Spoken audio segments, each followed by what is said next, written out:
kabar semuanya? Selamat datang di YouTube channel Tris Montessori bersama saya Miss Christine. Saya berharap teman-teman semuanya dalam keadaan yang sehat dan berbahagia. Hari ini kita akan belajar mengenai dressing frames atau bingkai tali sepatu. Seperti ini ya materialnya.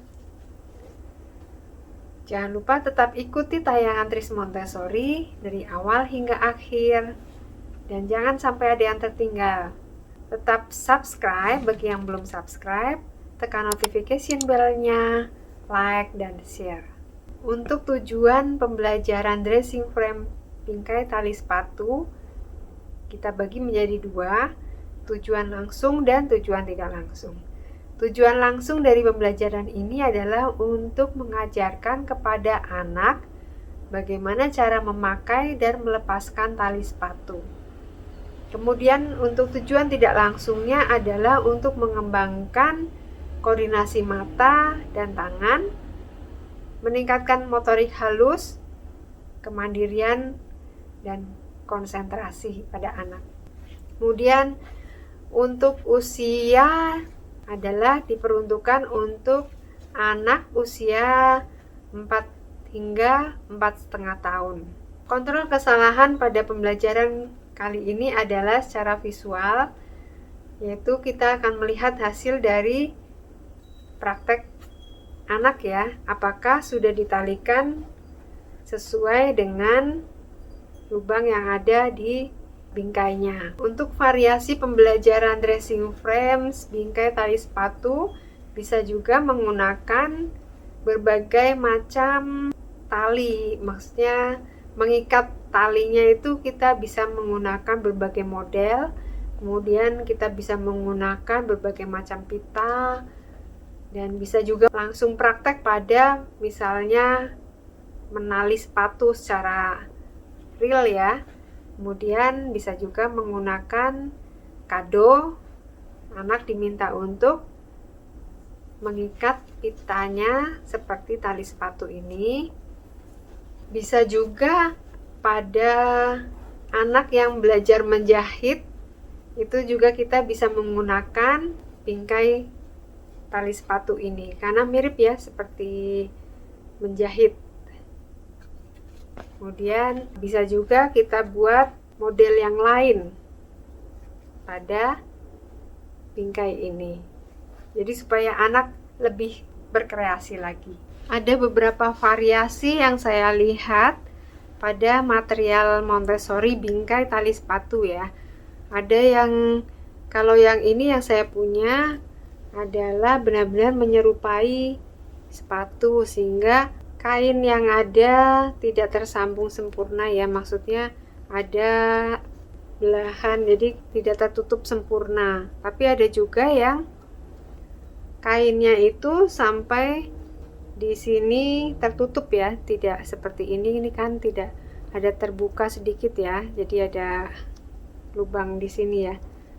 Nah, kalau yang saya pernah lihat itu juga ada juga yang menggunakan kain yang benar-benar menutup seperti ini ya, rapat, dan talinya tetap seperti menali sepatu juga sama. Itu tidak masalah, kita bisa juga memakainya untuk belajar bingkai tali sepatu. Ini adalah material bingkai tali sepatu, cara membawanya seperti ini ya. Kemudian letakkan di alas kerja. Bingkai tali sepatu sudah ada di alas kerja. Miss Christine dulu, nanti baru adik ya.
Tali sepatu sudah dibuka dan kita letakkan di sisi bingkai. Bingkai tali sepatu akan kita pasang.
Untuk memasang tali sepatu ini banyak sekali variasinya ya Bapak Ibu ya.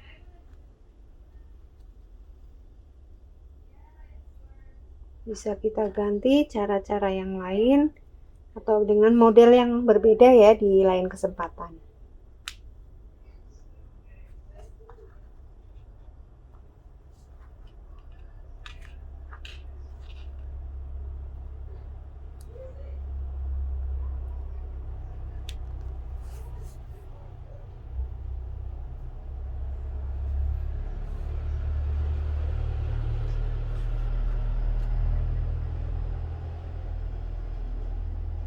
Untuk mengikatnya, kita juga bisa memberikan step by step seperti pembelajaran pada bingkai pita ya. Kita siap mengikatnya. Seperti pada pembelajaran di bingkai pita, kita juga mengajarkan step by step cara mengikat pita. Masih ingat Bapak Ibu? Seperti ini.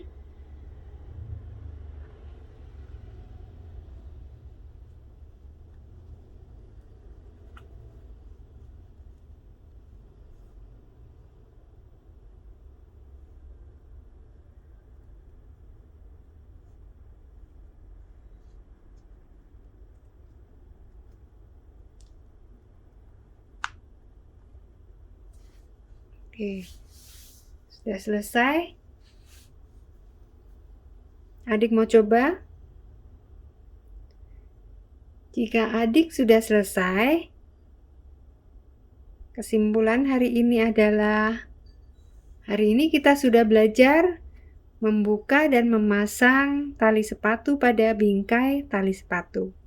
Jika adik ingin coba atau ingin main lagi, silakan ambil di rak ya. Oke. Pembelajaran sudah selesai, silakan kembalikan materialnya ke tempat semula dan jangan lupa rapikan alas kerjanya ke tempat semula. Bapak Ibu yang ada di rumah, silakan dipraktekkan bersama anak ya. Untuk pembelajaran di Montessori, saya akan menambahkan sedikit. Pada setiap selesai presentasi, kita pasti akan meminta anak untuk mencoba. Kenapa diselipkan kata-kata direktris meminta anak untuk mencoba? Secara logika adalah bahwa anak diminta untuk melakukan suatu kegiatan yang baru dilihatnya, dan saat itu pasti anak memang benar-benar merasa ingin sekali mencoba. Dan tiap kali biasanya anak jika melihat suatu alat yang baru dilihatnya, dia pasti ingin segera memegang. Tapi pada saat dia belajar Montessori, dia akan diminta untuk menahan dan menunggu saatnya dipersilahkan untuk mencoba. Anak diminta untuk belajar menahan diri dan kemudian kayak seperti bersabar ya Bapak Ibu ya. Seperti pada saat anak mulai antri, belajar antri.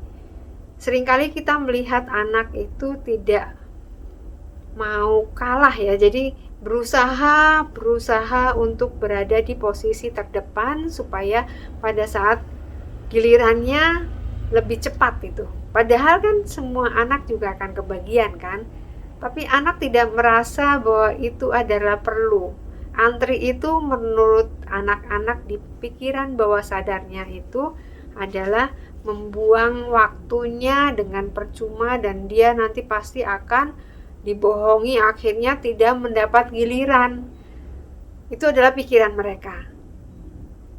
Nah, secara sederhana mungkin anak itu pernah dibohongi oleh orang dewasa atau istilahnya dikelabui ya, karena kan orang dewasa seringkali udah nanti mama beliin ya gitu kan, tapi akhirnya nggak dibeliin juga.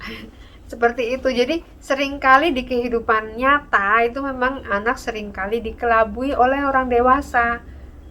Hal-hal yang seperti itu biasanya akan membuat tameng pada dirinya supaya anak tidak sampai dikelabui kemudian, sehingga dia akan mempunyai pemikiran bahwa dia harus mendapatkan dulu.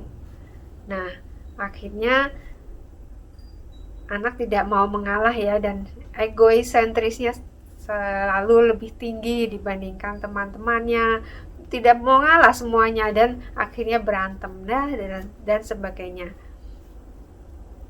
Kita akan melihat dari sisi positifnya. Kalau di Montessori, karena sudah terbiasa untuk menunggu, ada satu anak yang setiap kali belajar itu dia minta dan meminta pada miss-nya itu yang pertama. Tapi kita akan meminta anak untuk tenang dan melakukan aktivitas seperti biasanya. Nanti akan dipanggil jika miss-nya melihat bahwa anak itu di posisi yang siap untuk belajar. Di kelas Montessori sendiri, biasanya setiap anak mempunyai aktivitas sendiri-sendiri dan anak-anak asik dengan mainan atau material yang dipilihnya, sehingga direktrisnya akan dengan tenang pula memilih anak yang saat itu sudah selesai dengan materialnya, kemudian diminta untuk belajar mengikuti presentasi miss-nya.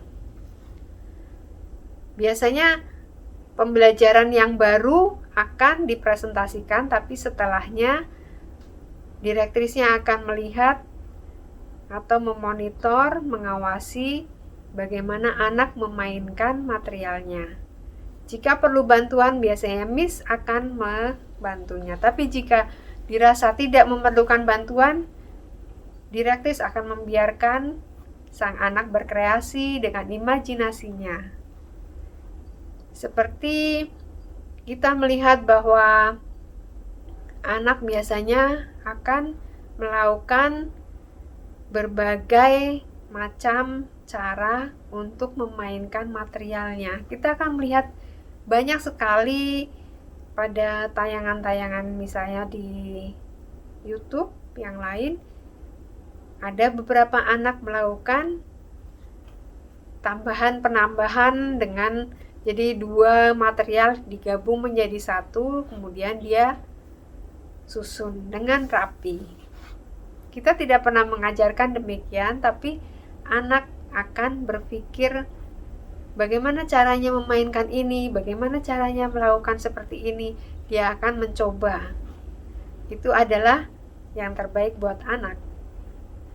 Karena kita meningkatkan kreativitas melalui material, tapi kita tidak mencontohkan bagaimana cara